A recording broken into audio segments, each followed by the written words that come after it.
relação humana, né, diz respeito à família. Então a honra e o respeito aos pais. Logo em seguida este mandamento, né, logo em seguida vem o mandamento que fala, irmãos, sobre o amor, sobre a valorização, sobre o respeito da vida do próximo, a sublimidade da vida humana. Então a gente percebe que de fato há uma sucessão de importâncias aqui: relação com Deus, relação com os pais, família, a célula primária da relação social do homem, e logo em seguida como ele se relacionará com todos os demais, né, será baseado logo nesse primeiro princípio: não matarás. Ou seja, valorize a vida do ser humano, valorize a vida do semelhante. Deus, irmãos, que dá a vida, o Deus que é Senhor da vida, proíbe definitivamente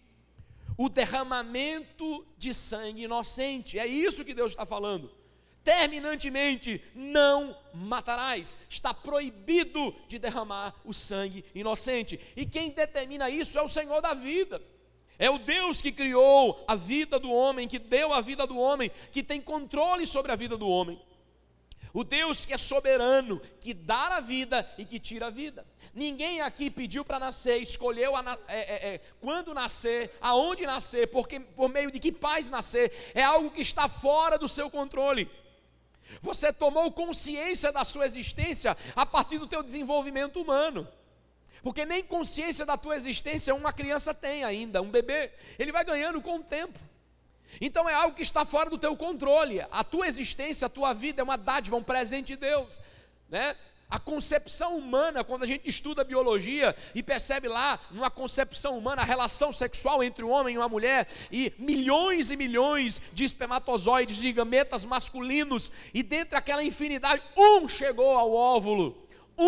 E quem determina isso, quem tem o controle disso é Deus. E este gerou a mim, gerou a você no ventre da sua mãe.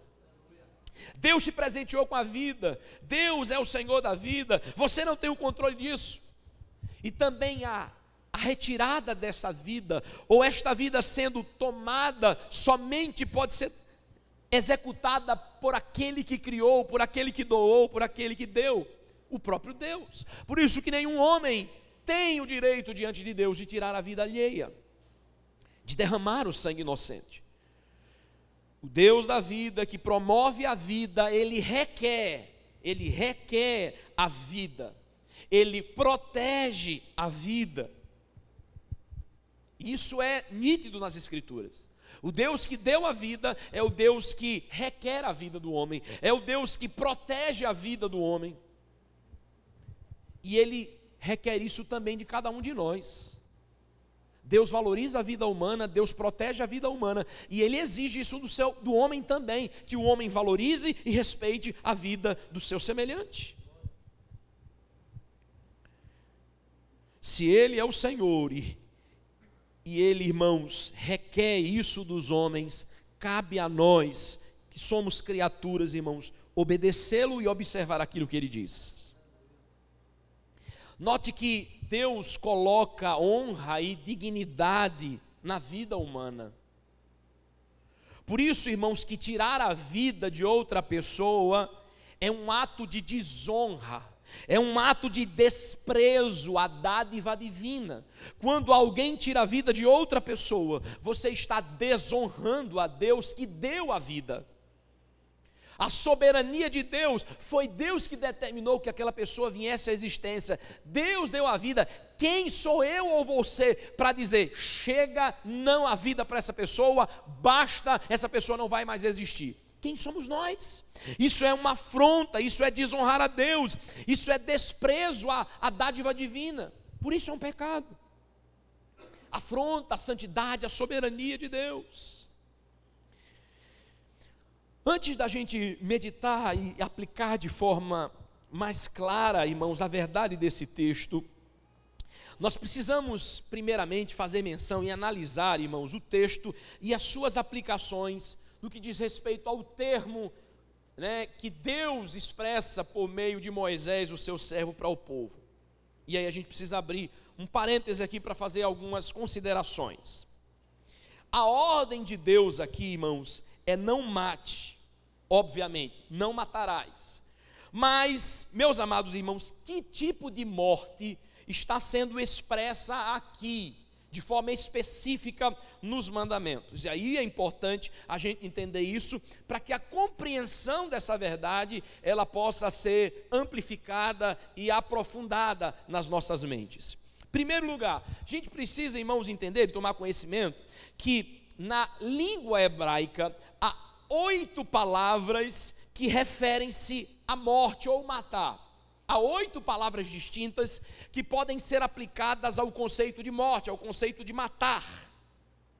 E a palavra que está sendo usada aqui neste mandamento, no verso 13, é especificamente uma, que é assassinato. Então aqui não é matar em todos os sentidos da palavra. Por que o senhor está dizendo isso, pastor? Porque nós veremos que há circunstâncias, não é, em que, embora matar seja uma tragédia, ela termina sendo um mal necessário, e Deus permite ou não imputaria pecado a esse tipo de prática. Vai ficar mais claro quando a gente continuar caminhando, mas o que eu quero que você entenda, que a tradução literal ou mais clara desse texto é: não cometerás assassinato, ou não cometerás homicídio, não tirarás fortuitamente a vida de um inocente ou de alguém. Esse é o objetivo do texto. Por que, pastor, o senhor está dizendo isso? Para que haja uma compreensão clara. E muitas vezes as pessoas entendem: a Bíblia se contradiz, porque o Deus que diz não matarás, vai ter outras leis que vai falar sobre pena capital, vai falar sobre morte.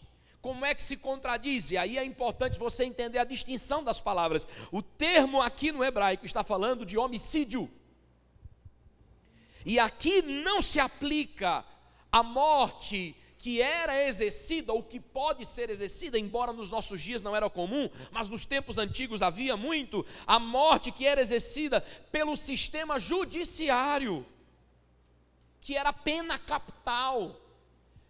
E os povos antigos tinham muito isso. Então o condenado, ele era morto, dependendo do crime que ele havia cometido, a sentença de morte. Há alguns países, poucos no nosso dia, no nosso contexto hoje, pós-moderno, há poucos países que ainda têm pena capital. E a gente não vai entrar nessa discussão, porque é uma questão muito polêmica de fato, e há muitas nuances disso. E graças a Deus nós vivemos num contexto de social, de segurança, de recursos, que talvez essa não seja uma medida mais cabível. Mas quando nós voltamos para tempos mais remotos, civilizações mais arcaicas, era uma tragédia necessária. Então a morte que era aplicada por uma autoridade judicial, ela não se aplica ao mandamento. Por isso que quando você vai ver no Antigo Testamento os povos naquela época exercendo esse tipo de autoridade, isso não se aplica a uma quebra de mandamento. Ou a morte que era provocada na guerra, um soldado travando uma batalha, as forças armadas, também não imputa pecado sobre esse mandamento. Então está lá o soldado na batalha, no campo de batalha, ou é a vida dele ou é a vida do outro. E não faz sentido você colocar um soldado numa linha de batalha e dizer assim: você não pode matar. E ele vai fazer o quê? Ele vai morrer. E ele precisa voltar para casa. Ele quer voltar para casa. Ele está na guerra para proteger a sua família, o seu clã, a sua terra, o seu povo. E ele quer voltar. Mas para voltar ele precisa duelar com o inimigo. E só volta um para casa. Não volta os dois. Então nesse contexto, a morte que era provocada no campo de batalha também não se aplica nesse mandamento. Também está excluído aqui, que muitas das vezes forçam, a morte de animais. Deus, quando fala não cometerás homicídio, assassinato, não está incluindo aqui a morte de animais. Então muitas vezes as pessoas: olha, como é que mata o boi para comer, como é que mata a pobre da galinha, E aí vem as pessoas para defender. Não quer se alimentar de animal, de recurso animal, ok, mas imputar sobre isso o pecado, porque se matar animal para comer fosse pecado, Jesus comeu carne ou não? A Páscoa é uma celebração com carne, com animais, e a vida do animal, que é uma criatura e é importante, ela não está em pé de igualdade com a vida humana. É bem verdade que as filosofias hoje, as ideologias, vêm aí trazendo uma ideia, né? E alguns movimentos aí que diz, não, o animal é nosso irmão, é nosso semelhante, a vida dele é tão importante quanto a nossa. Nós somos mordomos da criação, nós devemos preservar a natureza, nós devemos cuidar dos animais porque são criaturas de Deus, mas a vida de um animal jamais estará em pé de igualdade com a vida humana. Então o texto aqui não se aplica também a tirar a vida de um animal, desde que isso seja justo.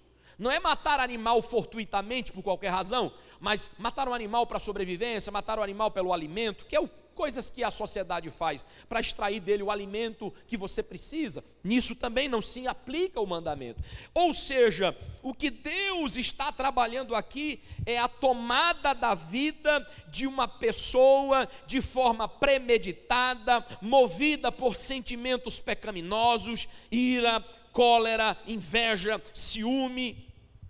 É alguém que se levanta contra outro e tira a vida dele premeditadamente. Isso é homicídio.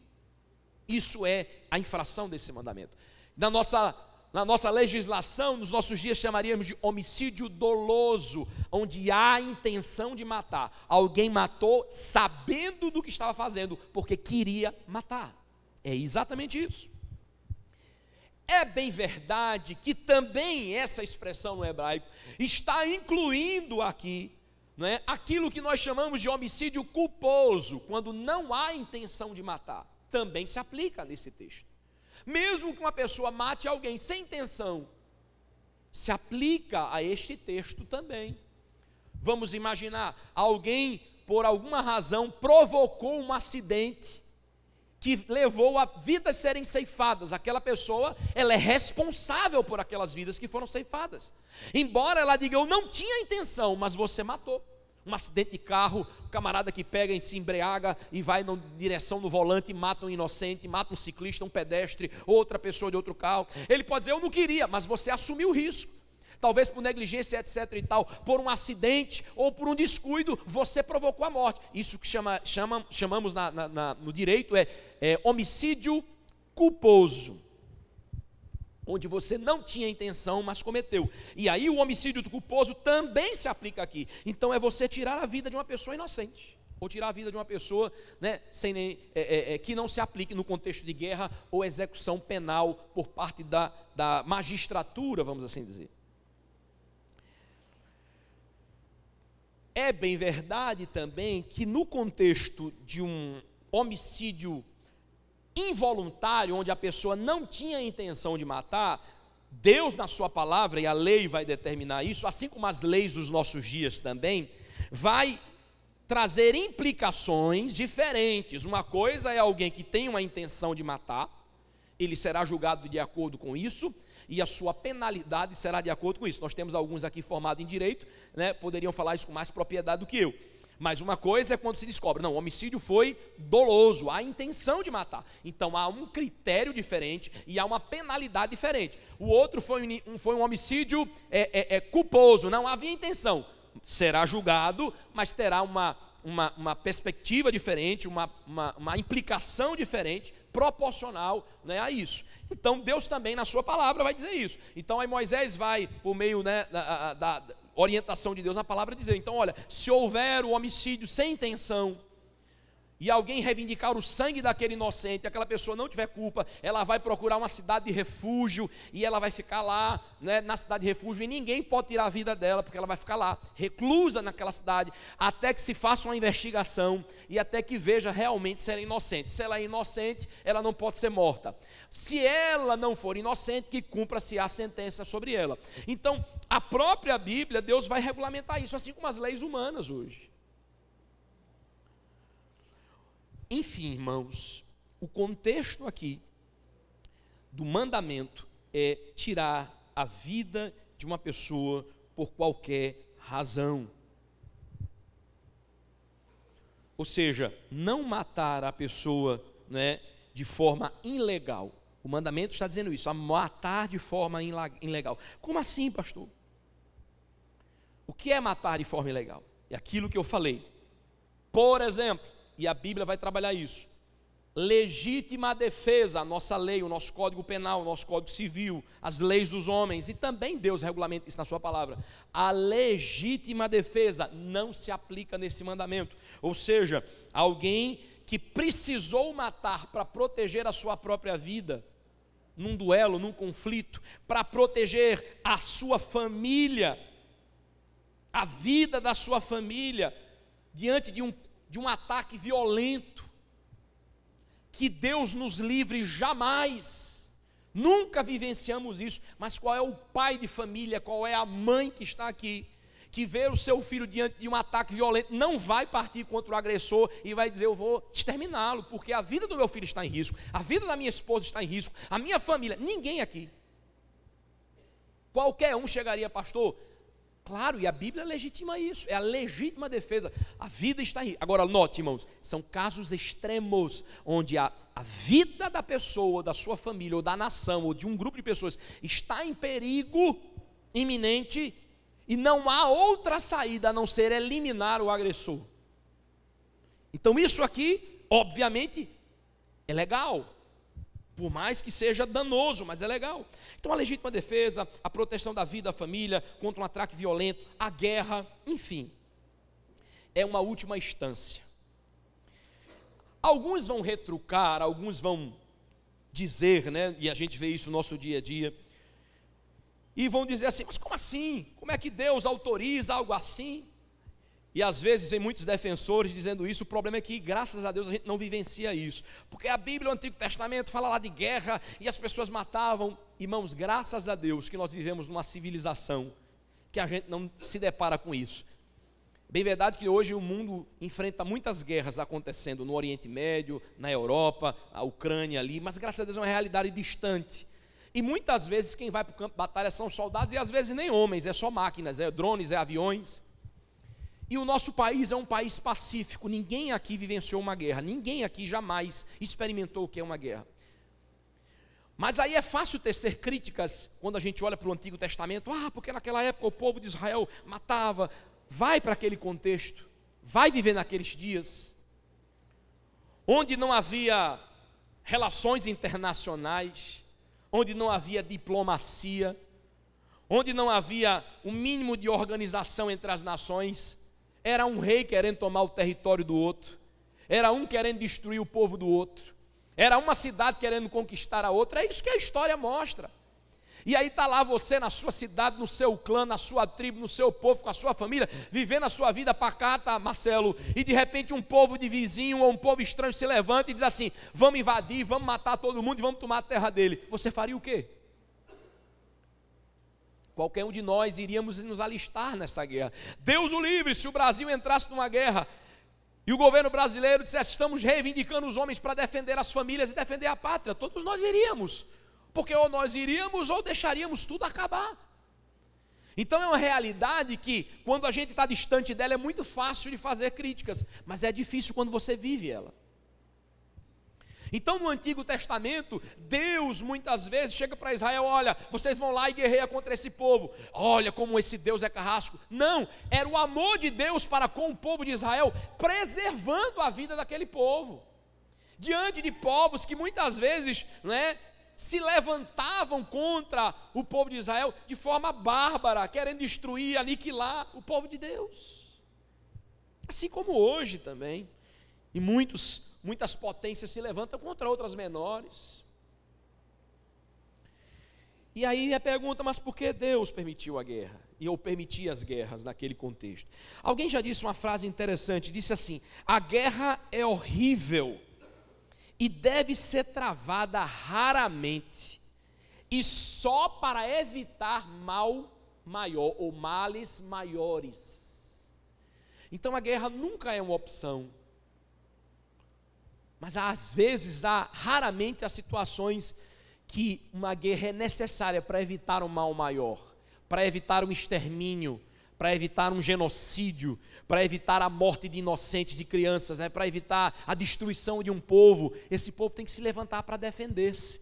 Então, quando a gente olha no Antigo Testamento, a gente precisa entender que o Antigo Testamento é Deus se revelando à humanidade por meio de um povo que viveu os seus dramas, que não viveu dentro de uma bolha, que viveu os seus dramas, viveu os seus dilemas, teve que enfrentar desafios, teve que enfrentar batalhas, teve que enfrentar povos e teve que defender a sua integridade. E Deus era com esse povo, diz: olha, vai lá Josué, vai lá Moisés, vai lá o rei, vai lá e guerreia, e eu estou com vocês, eu vou dar vitória. Não é porque Deus tem prazer na morte, a Bíblia diz que Deus não tem prazer na morte do inocente, mas isso é o retrato da raça humana caída. Os homens são maus, são perversos, os homens matam, os homens guerram, os homens fazem guerra. Isso ainda é hoje nos nossos dias. Por que os homens fazem guerra? Por interesse político, econômico, só isso. E tiram a vida de inocentes. É o retrato do homem caído. Deus, pela sua misericórdia, intervém. Mas Deus não vai impedir tudo, porque isso é o salário do pecado. Olha, quando Deus olhou para Adão e disse: não faça isso, porque se vocês desobedecerem, vocês vão sofrer as consequências. E desde então nós sofremos as consequências. Deus intervém, Deus derrama a sua misericórdia, mas esse mundo não é um paraíso, muito pelo contrário. E nós precisamos enfrentar e ter essa consciência que aqui não é o paraíso. É por isso que Jesus veio para restaurar todas as coisas. Jesus veio para restaurar o homem, Jesus veio para restaurar o universo, o cosmos, e a Bíblia fala isso. Quando ele vier, ele vai destruir o mal, e aí sim toda a guerra vai se findar. Apocalipse todo olho, ele enxugará do olho toda a lágrima, não haverá mais morte, não haverá mais luto, não haverá mais drama, não haverá mais nada. E aí João diz: e vi novo céu e a nova terra. Então ele já determinou a restauração de todas as coisas, porque Deus é o Deus da vida. Mas enquanto isso não se cumpre nos nossos dias, nós enfrentamos isso. Então as pessoas às vezes tecem crítica às Escrituras, tecem críticas sem fazer uma leitura honesta. Então a Bíblia é um relato, é Deus se revelando por meio da história de um povo. Então, meus amados irmãos, o Senhor sempre teve este zelo para conservar a vida humana, Deus zelando e preservando a vida dos homens. É tanto quando Deus mandava Israel invadir ou conquistar uma terra, Deus dizia assim: eu não quero que vocês escravizem ninguém. Coisa que os outros povos faziam. Não torturem ninguém. Então, meus amados, a Bíblia não se contradiz. Deus está falando aqui de homicídios, de assassinatos de forma voluntária. Atentar contra a vida do homem, e isso Deus não se agrada, porque o homem tem a imagem de Deus. Deus dotou o homem à sua imagem e semelhança. Mesmo depois da queda, o homem está corrompido pelo pecado, mas nele tem o resquício da imagem de Deus. Por isso que atentar contra a vida humana é atentar contra a imagem de Deus. Isso afronta a Deus. E aí eu quero que você abra a sua Bíblia em Gênesis capítulo 9. Esse cuidado de Deus, essa preservação de Deus com a vida humana, demonstra e fica claro como Deus requer isso, e Deus se coloca como vingador daquele que tira a vida alheia. No capítulo 9, verso 5, olha o que Deus diz para Noé, depois do dilúvio, depois do mundo ter resetado. Por quê? A Bíblia diz que o Senhor estava já... Irmãos, o pecado do povo havia chegado diante da presença de Deus, violência, corrupção. Nós vemos isso logo no início, Adão e Eva, e aí os seus filhos Caim e Abel, irmão, matou o seu próprio irmão por inveja, por ódio. E Deus disse: o que foi que você fez, rapaz? O sangue do seu irmão está clamando, o que é que eu tenho com isso? Atrevido, impenitente, Caim, a sua descendência também perversa. A Bíblia vai falar de uns descendentes de Caim chamado Lameque, que foi o primeiro homem bígamo da história. Foi ele que tomou 2 mulheres para si, e aí a partir daí começa, a bigamia, o homem com mais de uma mulher. Quem é Lameque? Descendente de Caim, o assassino. E Lameque, o texto diz que Lameque diz assim: olha, diz para suas 2 mulheres, ameaçando a mulher: o homem caído. Eu matei um homem porque me feriu, e matei um jovem porque me pisou. Ou seja, um povo violento, um povo agressivo, e a perversidade chegou a tal ponto que Deus disse: olha, eu vou dar um reset no planeta, e salvou só Noé, o justo Noé e a sua família. E aí depois do dilúvio, Deus traz aqui capítulo 9, verso 5, dentre tantas coisas, o Senhor diz: certamente requererei o vosso sangue, o sangue da vossa vida, de todo animal requererei, como também da mão do homem, sim, da mão do próximo de cada um requererei a vida do homem. Se alguém derramar o sangue do homem, pelo homem se derramará o seu, porque Deus fez o homem segundo a sua imagem. Está claro Deus dizendo a Noé, depois que Deus reseta o mundo, está lá a única família de Noé, Deus diz assim: agora Noé, vamos para as normas, vamos para as ordens. Ninguém derrama o sangue de ninguém. O homem que derramar o sangue de outro vai responder, eu vou requerer o sangue dele, e terá o seu sangue derramado por homem. Aqui não é a vingança, não é um sentimento de cada um por si, aqui é a autoridade, ou seja, Deus trará juízo sobre o homem por meio das autoridades, que começa com os príncipes dos clãs, os líderes dos clãs, das tribos, das nações e as autoridades civis posteriormente. Mas perceba algo interessante aqui: Deus se apresenta como aquele que vai requerer, como aquele que vai vingar, e Deus estabelece normas aqui. Ele usará os meios, inclusive se utilizará dos próprios homens para trazer justiça e vingança. Ele é a vingança, não minha. Por isso que o homem não pode se vingar, porque a vingança é do Senhor. Ele usará os meios para isso. Os magistrados, os ministros, as autoridades. Romanos capítulo 13, verso 4, pode botar na tela aí, por favor, gente. Romanos 13, 4, Paulo vai falar isso também, que o Senhor constituiu as autoridades para isso. Romanos 13, 4, põe na tela, por favor.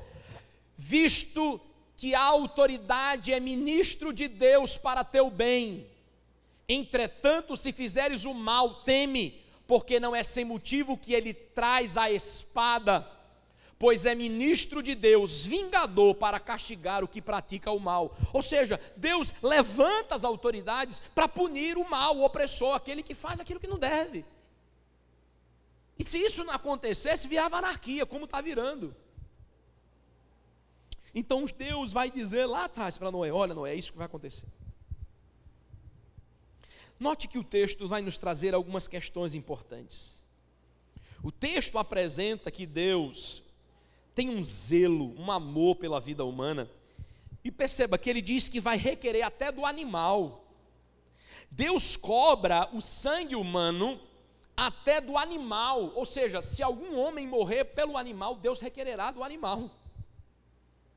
Está lá: certamente requerereis o vosso sangue, o sangue da vossa vida, de todo animal o requererei. Então, se um animal, então perceba a gravidade da coisa diante de Deus. Se Deus requer de um animal irracional, que foi movido apenas por instinto, contra a vida de um homem, tira, que dirá o que Deus não vai requerer de um outro ser humano que tira a vida de alguém, que é racional, que tem um senso comum da natureza humana, que sabe que está intrínseco no seu coração que ele não pode tirar a vida do seu semelhante de forma injusta, de forma cruel. Ele não pode, é contra a sua natureza, ele não pode se voltar contra o seu semelhante. Então, se Deus diz que cobra do animal, irmãos, que dirá da pessoa? Então ele está dizendo: eu vou cobrar do animal, mas também vou cobrar do homem. Quem derramar o sangue do homem vai responder diante de mim. Ou seja, a superioridade do homem em relação ao animal. E aqui a gente percebe, irmãos, o respeito, Deus trabalhando aqui, o respeito e a preservação da vida humana.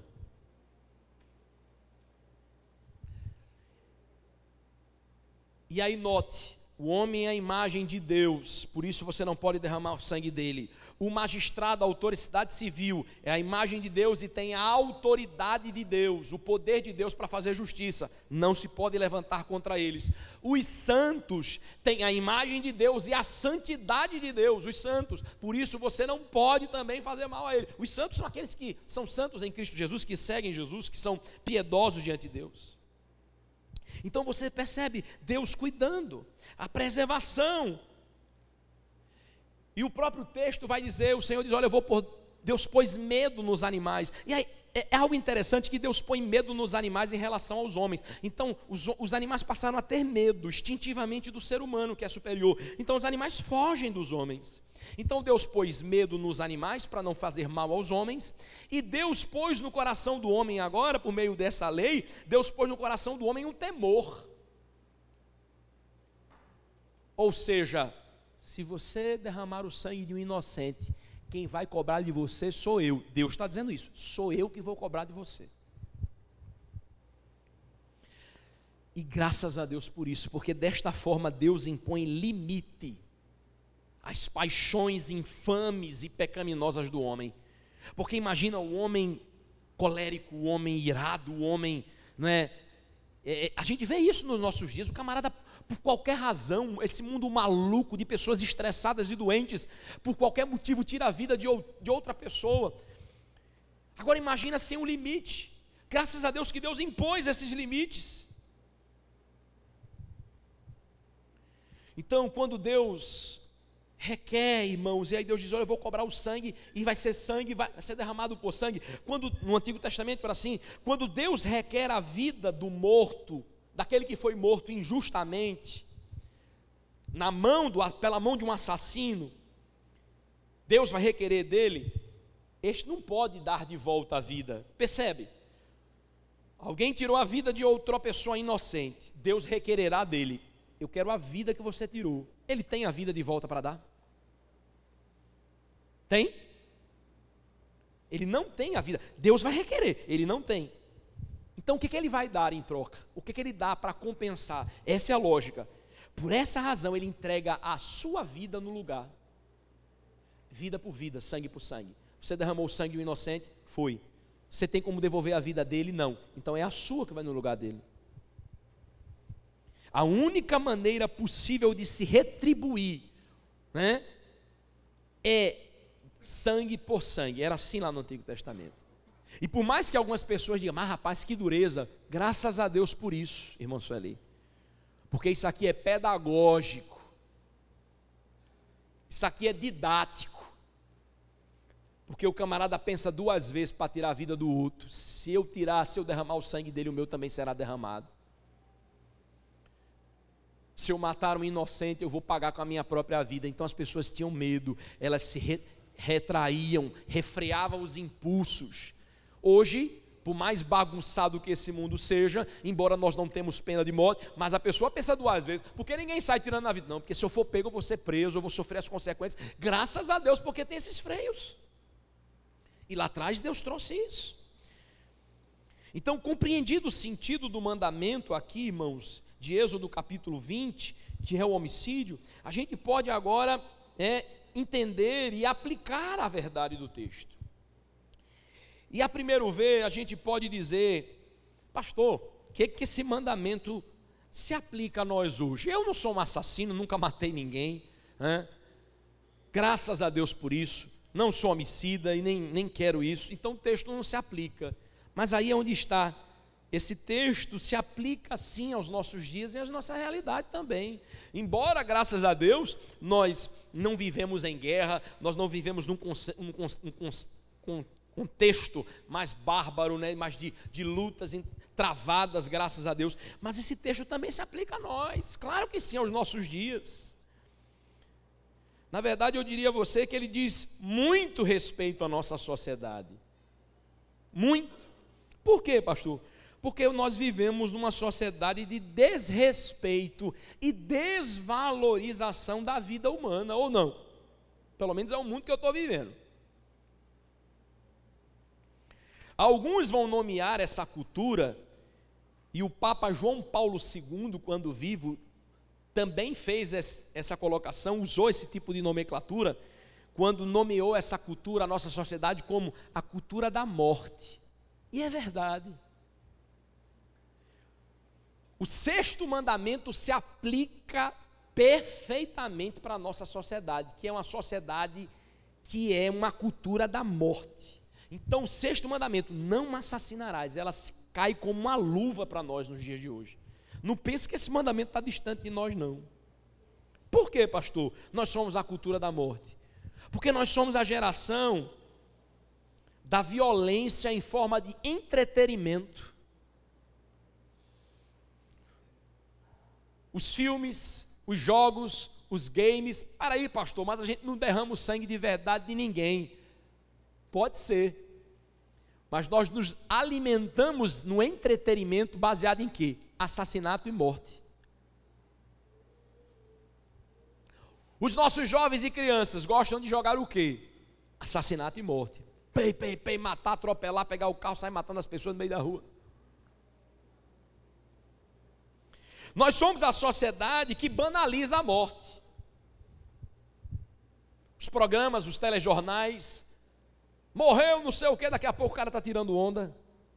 Daqui a pouco ele está brincando com outra coisa. Porque é tão comum, morreu um ali, morreu um acolá, ó, não sei quem morreu, que virou banalizado. Então o cara dá uma notícia de um assassinato bárbaro, daqui a pouco ele está fazendo uma propaganda, o comercial está rindo e está brincando. Insensíveis. Nós somos uma geração insensível. Eita, rapaz, morreu, não foi, o cara morreu. Daqui a pouco você está. A gente não se sensibiliza mais. Estamos tão acostumados com a morte que a gente nem se sensibiliza. Somos a geração do suicídio em índices alarmantes. Cultura da morte. O atentado contra a sua própria vida. Somos a geração do aborto, da legalização do aborto, assassinato de inocentes. Somos a geração da eutanásia. Somos a geração que fecha os olhos para o infanticídio e tantos outros, feminicídio, etc. e tal. Mas o infanticídio, que em muitos aspectos os olhos são fechados. O que é isso, pastor? Se sabe que ainda no Brasil existem culturas e em tribos indígenas, na ignorância, que se mata crianças. E o que é que a gente faz? Quanto governo e instituição? Nada. Por quê? Porque é a cultura. Não vamos mexer na cultura dele, não. Aí, para manter a cultura, a gente deixa o infanticídio. Tribos indígenas, não só no Brasil, mas em outros lugares do mundo, que se a criança nasce com uma deficiência, mata. A ignorância. Se nasce gêmeos, acredita que a alma ali vai ficar dividida, mata um das crianças. Isso é realidade, irmão. Agora, isso não é dito na mídia, não. Nem vai passar. Você tem que pesquisar, se informar. E quem fala sobre isso é calado, porque ninguém quer falar sobre isso. Crianças que são mortas, desaparecem, sacrifícios humanos, né? Crimes hediondos para tráfico de órgão. Isso acontece. Mas alguém ouve falar? Não, fechamos os olhos para isso. Então essa geração é a cultura da morte. É a geração que celebra uma vez no ano o Halloween. E se veste de caveira com uma foice e brinca com a morte. A morte é bonita. A morte é legal, a morte é bacana. Brincar de matar o outro, simular assassinato, brincar de tirar a vida do outro. É isso que atrai as pessoas, é isso que enche as salas de cinema. Percebe que a nossa cultura de fato é uma cultura da morte, então o sexto mandamento se aplica perfeitamente a nós. Essa geração evoluída do século 21. Somos, em muitos aspectos, não todos, entenda o que eu estou dizendo, em muitos aspectos somos tão bárbaros quanto os povos antigos. Estes matavam por ignorância e por preservação da vida, a gente mata por brincadeira.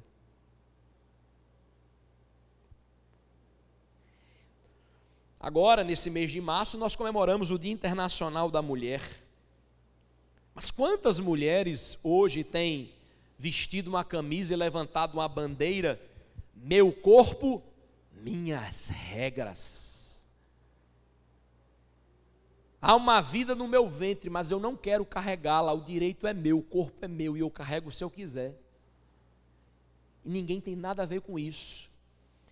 E aí levanta-se as autoridades civis e políticas para dizer, você está certa, vamos lutar pela essa causa, vamos legalizar o aborto, deixa matar o inocente no ventre. Pastor, isso é muito polêmico. É, mas é uma realidade. A vida uterina é vida, é vida. A criança desde o ventre já tem laços afetivos com a mãe, sim ou não? Sim. Com o pai também, quando já começa a desenvolver, que escuta a voz do pai. Eu lembro que quando os meus filhos nasceram, que eu falava, ele já olhou assim, porque eu tinha o hábito de conversar na barriga. Criança no ventre já tem, embora ela não tenha consciência disso, e são mistérios que a gente não entende, já tem relação, não é, íntima com Deus. Como assim, pastor? É bíblico isso.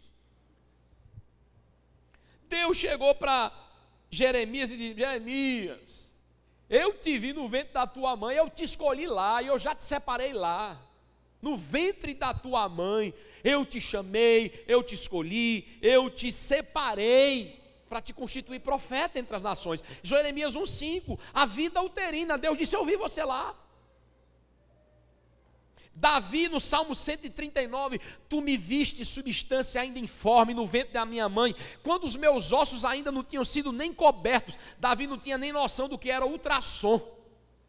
Mas veja o que é a revelação de Deus: o Senhor me viu uma substância informe, os meus ossos ainda estavam sendo tecidos no ventre da minha mãe, e ali o Senhor já me via, e o Senhor escreveu todos os meus dias antes mesmo de eles acontecerem.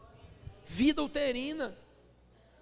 Se tem um tempo atrás desse, quando nós olhamos a matriarca Rebeca, esposa de Isaac, grávida de gêmeos, não tinha ultrassom, ela não sabia, a barriga imensa, sentindo dores, a barriga mexia para um lado, a barriga mexia para o outro, ela disse: eu devo estar com algum problema, isso aqui não é normal. E aí Rebeca vai orar ao Senhor, diz: Senhor, o que está acontecendo? Eu vou morrer, o que está acontecendo?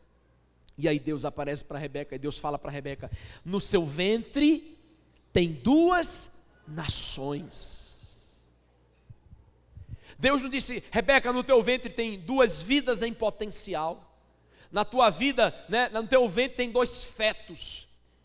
Deus não olhou nem a vida única de Jacó e Esaú, Deus olhou uma posteridade, não apenas uma vida ou 2 vidas, Deus olhou uma descendência. Minha filha, no seu ventre tem 2 nações, 2 homens que darão uma linhagem, que constituirão uma família, que se tornará 2 nações. Cada pessoa, cada aborto que é feito, não é só uma vida que se mata, mas uma geração inteira. Quem aborta, aborta o filho, o neto, o bisneto, o tataraneto, e assim sucessivamente. O ano passado, a França se orgulhou de ter registrado na sua Constituição o direito ao aborto, estampou isso na Torre Eiffel, uma faixa.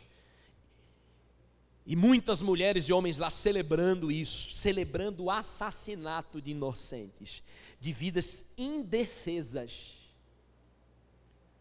Quem nunca viu, procure na internet, se aguentar ver uma ultrassom, imagem de ultrassom, no momento de um aborto. O bebê luta dentro do ventre, enquanto seus membros são partidos, enquanto ele ainda está vivo. É de chorar. Mas isso nunca você vai ver na mídia, nunca você vai ver na televisão, nunca. Por quê? Porque eles não querem que você veja, ele quer que você apoie essa ideia.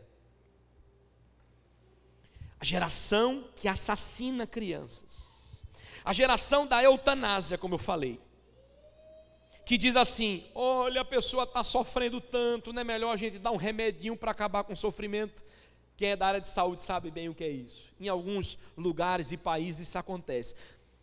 Pastor, mas às vezes a pessoa está só sustentada por aparelhos. Eu não estou falando disso, isso aí é um outro debate. Aí é quando a vida já encerrou, mas os aparelhos estão mantendo. Eu estou dizendo quando a pessoa está num estado terminal ou está numa situação debilitada e há procedimentos médicos que aceleram a morte, provoca. A gente vai dar uma injeção, a gente vai dar um medicamento para acabar o sofrimento dessa pessoa. Que quando a gente olha às vezes, não, realmente está sofrendo, mas eu não sou o Senhor da vida para dizer, é Deus que vai dizer, até aqui, acabou, sou eu que vou dizer até onde vai ou até onde não vai. Mas o discurso é bonito, vamos encerrar o sofrimento, vamos acelerar o processo da morte, é isso? E ninguém tem esse direito. O suicídio, como eu falei, irmãos, é bem verdade que é uma questão muito delicada e muito complexa, e cada caso é um caso, e eu não quero generalizar, mas eu quero chamar a atenção para uma coisa: nós vivemos numa sociedade hoje que está cada vez mais tolerante ao suicídio, uma sociedade que cada vez mais está compreendendo o suicídio.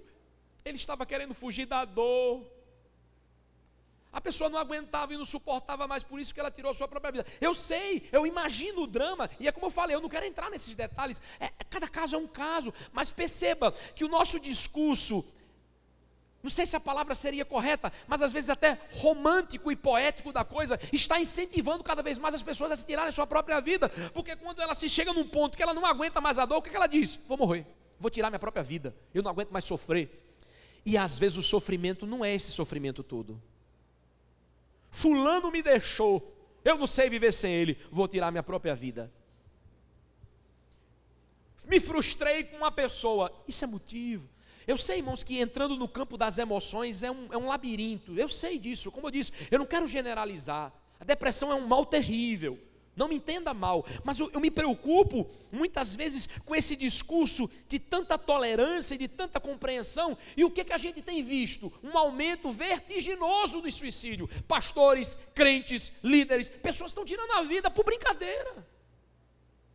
Porque até um tempo atrás, é bem verdade que há muita distorção disso, não estou concordando com esse tipo de coisa, mas havia uma compreensão do suicídio que ninguém queria tirar a própria vida. Não vou tirar a própria vida, não. As pessoas tinham temor. Não, isso é pecado, eu não posso tirar minha própria vida, minha salvação e Deus. E aí pelo menos esse medo freava as pessoas. Mas hoje que nem esse medo mais tem, que isso foi desfeito, minha vida não faz mais sentido.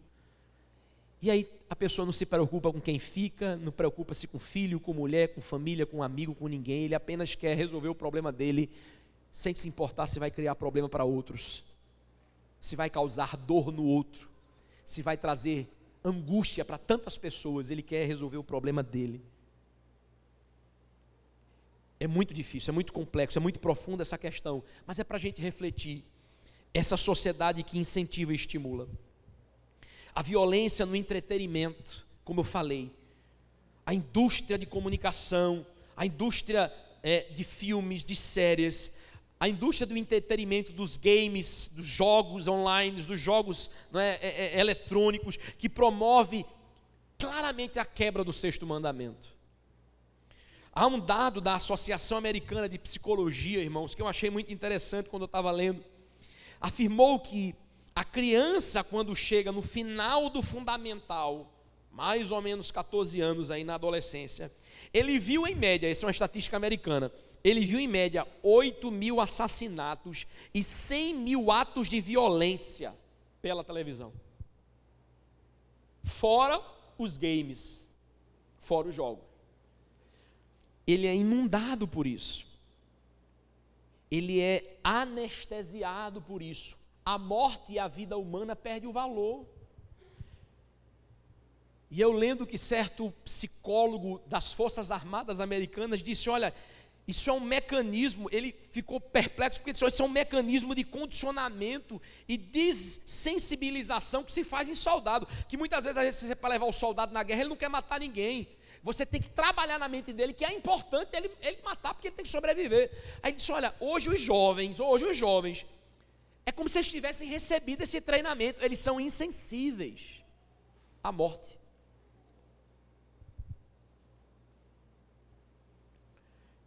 Por fim, irmãos, a coisa se aproxima mais de nós, pastor. Sim, vivemos num contexto onde esse 6º mandamento se aplica, sim.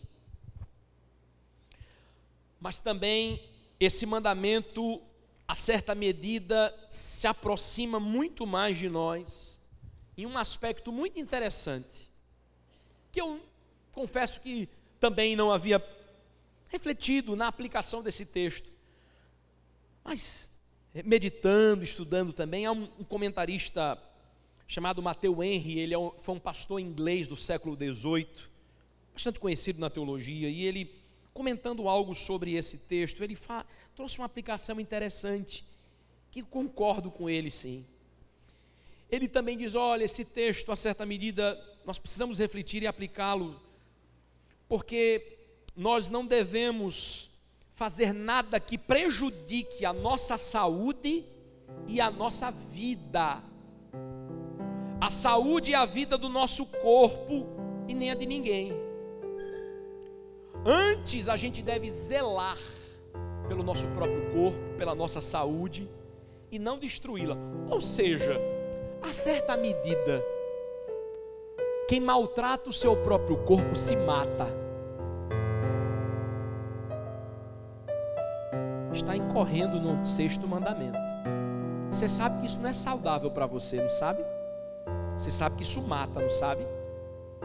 E por que não para? É o dependente químico.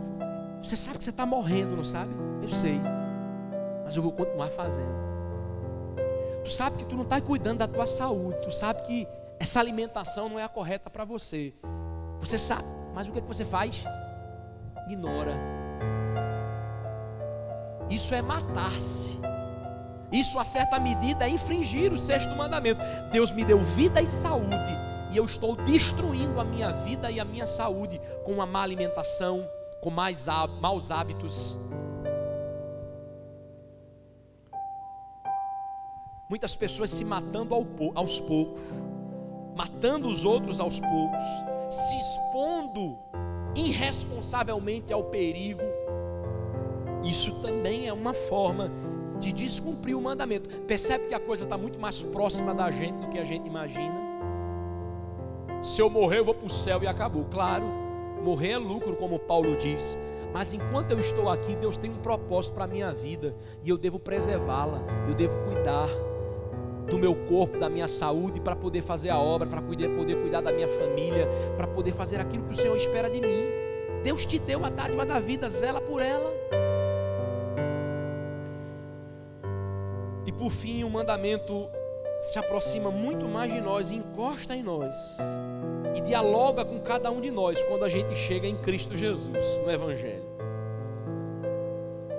Eleva o nível. Jesus, ele eleva o nível. Jesus cumpre a lei, Jesus aplica a lei, mas Jesus amplifica a lei. Mateus 5:21 diz assim a palavra de Deus. Só esse ponto importante, não poderia ficar sem falar. 5:21. Olha o que Jesus disse: ouviste o que foi dito aos antigos: não matarás, e quem matar está sujeito a julgamento.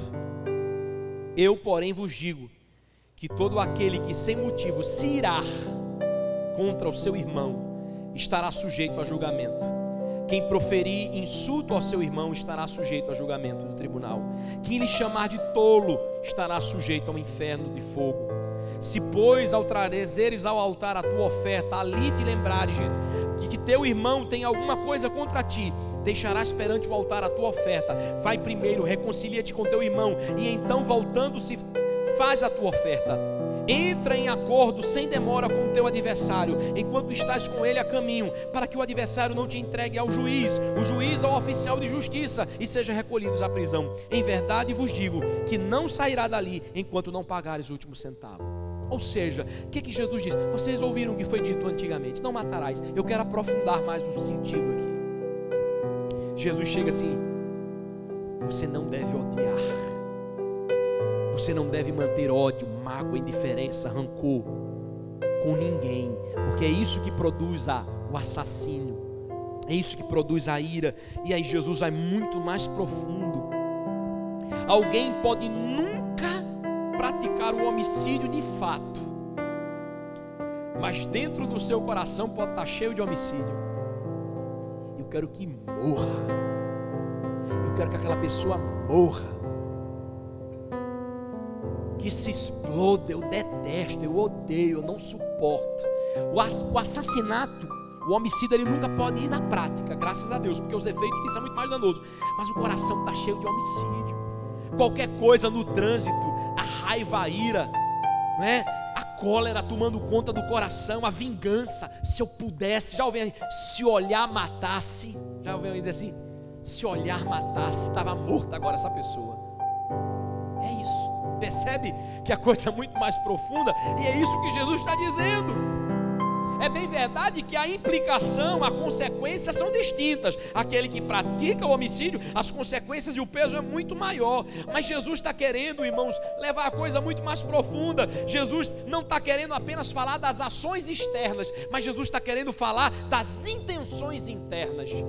Porque lá em Mateus capítulo 15, verso 19, Jesus vai dizer que é do coração do homem que produz, que nasce o homicídio, o adultério e a prostituição. É lá que nasce. Então Jesus não está querendo apenas poldar ou impedir a prática do pecado, mas Jesus aqui está trazendo uma solução para a raiz do pecado. Jesus disse: olha, o teu coração, porque é lá que brota o ódio.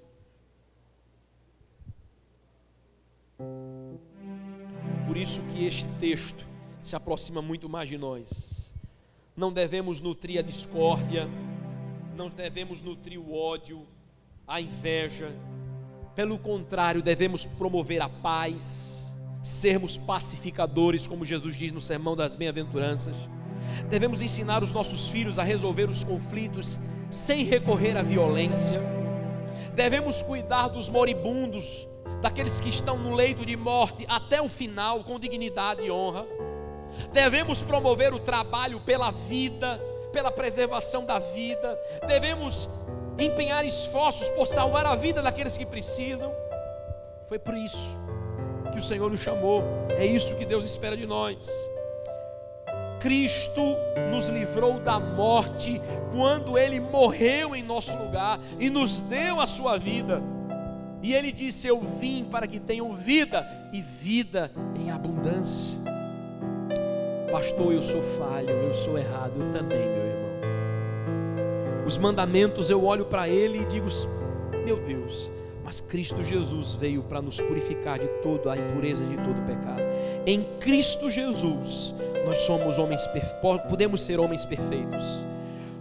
Ele foi morto injustamente para que eu e você, não merecia nada, alcançássemos a salvação e o perdão de Deus.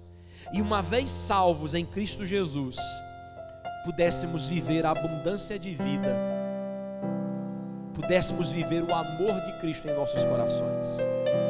Que Deus, pois, aplique a sua palavra em nossa vida, em nosso coração, que observemos e vivamos, ó Deus, irmãos, em Cristo Jesus, o 6º mandamento: preservação da vida, não ao ódio, não à ira, não à cólera, não desejar o mal, a morte de ninguém. E muitas vezes nós somos tentados a isso, mas entender que Cristo nos trouxe vida e vida abundante, para que a gente pudesse espalhar essa mensagem para todos aqueles que nos rodeiam. Fica de pé no nome